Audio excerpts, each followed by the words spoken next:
オイルが二重配合されているのが特徴らしいです。ドライヤーはですねを使ってます。ちょっとやそっとのいいよじゃ全然良くならないよとか思って、じゃーん、こんな感じです。にゃーせよーナインです。今日はですね、ナイトスキンケアルーティンをやっていきたいと思います。早速ですね、クレンジングからやっていこうと思うんですけど、じゃーん、私のお気に入りクレンジングがこんな感じの3つで、トコボとメイクプレムとハメルのクレンジングになります。まあ私の動画にね、今まで出てきたものなので、持ってるっていう方もいらっしゃるかと思うんですけれども、ハメルはオイルから泡立てるとフォームにもなるので、時短にはハメル。で、乾燥肌さんはメイクプレム。そして、クレンジングオイルがいいですっていう方はトコボがおすすめです。今日はハメルを使っていこうかなって思います。で、この間ね、皮膚科に行ってきて、ハイドラフェイシャルっていう毛穴洗浄みたいのをやってきたんですね。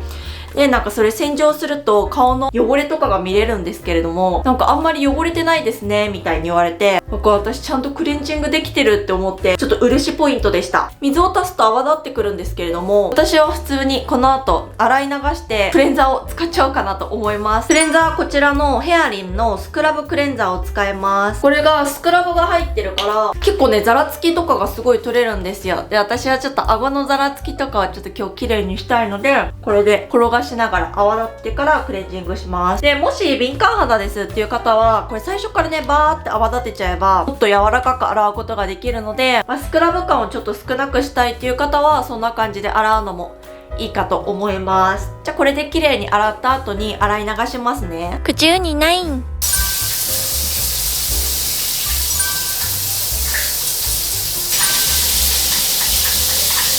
はい、じゃあお風呂入ってきたので、ちょっとスキンケアをしたいと思うんですけれども、まずこちらを使います。パイオンテックボリュームトックスオリジナルブースターです。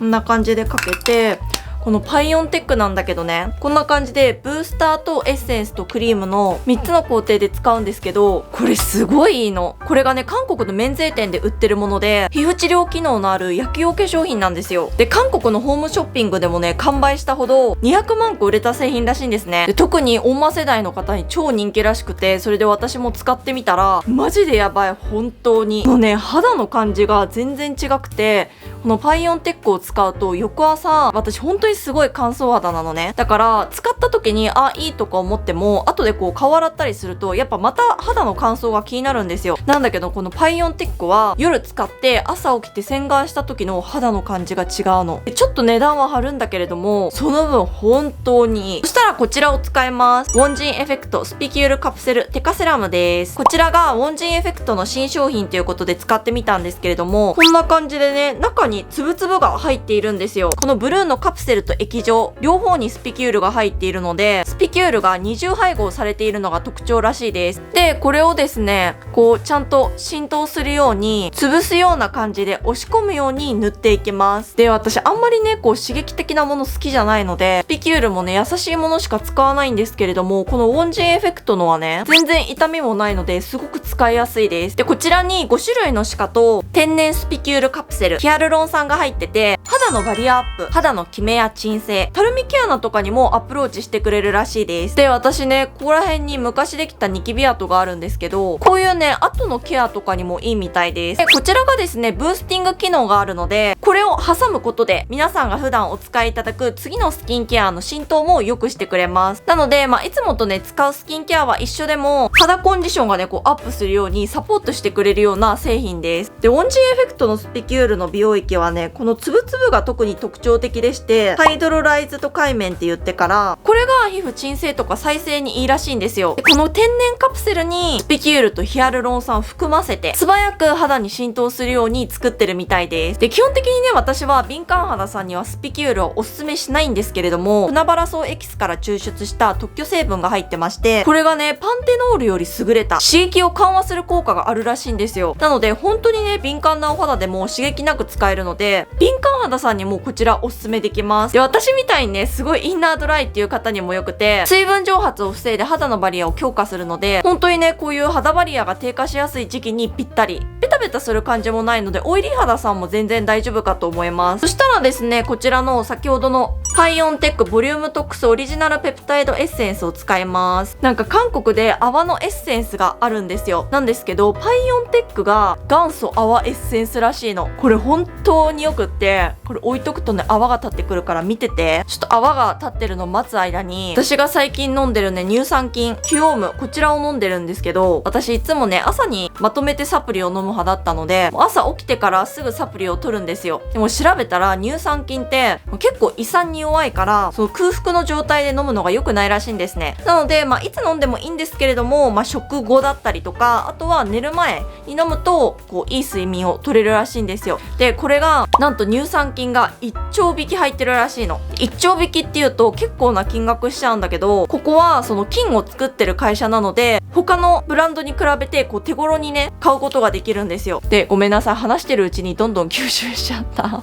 こんな感じで泡が立ってくれるんですよ。でこれをねこんな感じで肌に馴染ませていきます。やばくない？このツヤ。すっごい肌がしっとりするの。これは本当に温魔世代の方が使ってからやばいみたいな。パイオンテックは本当に高リピート率なんですけど、特にねお肌のコンディションが悪い方が変化を感じやすいらしくて、逆にメンズとかあんまり普段スキンケアをしない人とかが使うとやばい、すごいいいってなるらしいです。私もね今ほんと冬ですんごい肌コンディション悪いんですよ。だからパイオンテック使ってその変化にねすぐ気づけたんだけど、ほんと肌の感じが全然違うの。やっぱり高いものってそれだけすごいいいよなって思いました。で最後はねこのクリームで締めていきます。これがねカタツムリクリームだからビヨーンってね糸を引くんですよ。パイオンテックボリュームトックスオリジナルカタツムリクリームです。量こんな感じで3箇所ぐらいに置いて伸ばしていきます。最近このパイオンテックを使い始めて思ったんですけど、安いものってすごい大量に塗らないといけないけど、いいものって少量でも済むなっていうのを最近気づきました。だから私すごい本当にこんな塗るのっていうぐらいクリームとかめっちゃゴテゴテに塗ってたんですけど、このパイオンテックはねもう成分がすごいいいから少量で済むの。だから逆にコスパ良くないみたいな、そうやって思った。こんな感じで最後叩きます。見て、私のこのお肌のツヤやばくない？しかもすんごいお肌しっとり。これは温魔世代の方は本当に大絶賛するっていうのがもう私が使いながらすごいわかる。で今日ねちょっと気分転換したいなと思ってからデパートに行ってねろうそくを買ってきたんですけど、ルラボのサンタっていう香りでネーミングできるよって言ったので9って入れてもらって、絵文字も入れてもらいました。でもう一つがディプティックの34番これが本店の香りらしくて、私この香りが好きで友達にはプレゼントしたことがあるんですけど、この香りのキャンドルを買いました。すごいね部屋がいい香りします。まだつけてないんだけどね、開封しただけですごいいい香りがする。じゃーん、こんな感じです。で今からちょっと髪の毛を乾かそうかなって思うんですけど、こちらケマのミラクルボンドバームっていうのを使います。ケマはね本当に私びっくりした。すごいいいよって言って使ってみたんだけど、その韓国の水が合わなすぎて日本より水が硬いんですよ。だからその日本にいる時と韓国にいる時で私の髪質が180度変わっちゃうんですね。だからいいって言われてもどれだけいいのかなと思って、しかも私韓国で3回もパーマ当てるし本当に超ダメージで、ちょっとやそっとのいいよじゃ全然良くならないよとか思って、よし試してみようって思って試したら本当にやばくてびっくりした。ケマは韓国のヘアショップで扱ってるアイテムで、本当に韓国のヘアショップで2万とか払って受けるヘアケアのもうサロン専門商品らしいんですよ。だから本当今までのヘアケア何だったんだろうみたいな、本当に効き目抜群だったのね。シャンプーとトリートメント使い終わったらミラクルボンドバームタイプになってるので、これを髪の毛に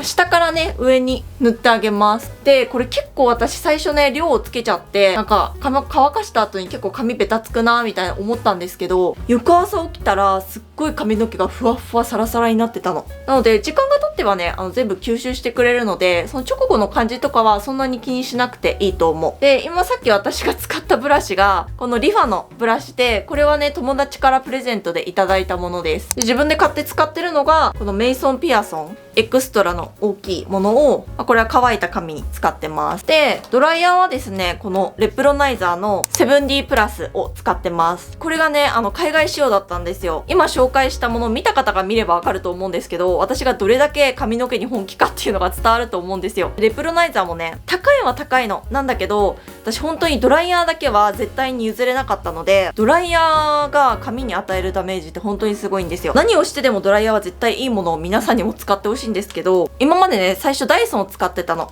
なんだけど、ダイソンは結構ね、ボワーンみたいな風力がすごいのね。だけど髪の毛はボーンみたいなすごい広がるんですよ。それ美容師さんに言ったら、そうだよみたいな、ダイソン広がるよみたいな、普通の当たり前のかのように言われて、でリファもその美容師さんがちょうどこれだよって言って試させてくれたんだけど、まあなんか別に特別すごいいい感じがしなかった、自分は。で家ではパナソニックのを使ってて、コスパで言うならパナソニックすごくおすすめです。センサーみたいのがあって、熱くならないようなセンサーなんですよ。だから、ちょっと乾かすのには時間はかかるけど、そういう熱ダメージとかがないし、あとは髪の毛がすごいふわふわになる。軽いんですよ。このレプロナイザーね、結構重たいの。で、結構ね、熱はあるタイプなので、その熱ダメージに関しては、パナソニックのがいいとは思うんだけど、何が違うかって、これは乾かせば乾かすほど髪にツヤが出るのね。その風力も結構強いし、私はダントツでレプロナイザー推し。で、もしちょっとコスパ面で考えたければ、パナソニックもおすすめです。乾かし終えました。すっごいやばい。髪、本当にサラッサラのツヤツヤのふわふわ。そしたらさっきちょっと塗り忘れちゃったんですけど、シャイシャイシャイのカフェインショットアイクリームを使います。これがね、結構コスパが良くて、目元のね、トーンケアまで同時にしてくれるんですよ。結構容量も大きいので、朝晩で使いやすいし、私は結構このシャイシャイシャイのすごくおすすめ。なかなかね、美白ケアまでできるアイクリームってないので、そこがね、すごく好きです。で、こちら、トコボのリップマスク。なんか眠くなってきた急に。はい、ということでこちらを塗って、本当に夜たっぷり塗っておくとね、翌朝の唇の保湿のリップの回数が減るので、私はダントツトコボ推しですね。そしたら、まつげ美容液。こちらのコスノリのアイラッシュセラム。100EX を使います。なんかずっと同じまつげ美容液を使ってるとなんか耐性ができちゃう感じがして、だからね、私ずっと昔ラッシュアディクトを使ってたんですね。でもあれがちょっと高いからエマーキットを使い始めたんですよ。すごい伸びるんだけど、ずっと使ってるうちになんか最初となんか違うなみたいなり始めて、でなんか違うものも試して戻ったり行ったり来たりしながら使ってるんですけど、このコスノリがね、結構まつげも抜けにくくなって、こう張りが出てからまつげがなんかクイーンとね上がりやすくなったというか、これのおかげなのか松パーの持ちがすごい良くなった感じがするの。単純に今持ちがいいだけなのかちょっとわからないですけど、はい、ということでですね、今日は9のナイトスキンケアルーティンをご紹介させていただきました。もうね、なんかすっごい眠くなってきたので、もう今日はこの辺でおしゃべりバイバイしようかと思います。ぜひインスタグラムの方もフォローと、そしてまだの方はチャンネル登録もお願いします。また次回会いましょう。アンニョー。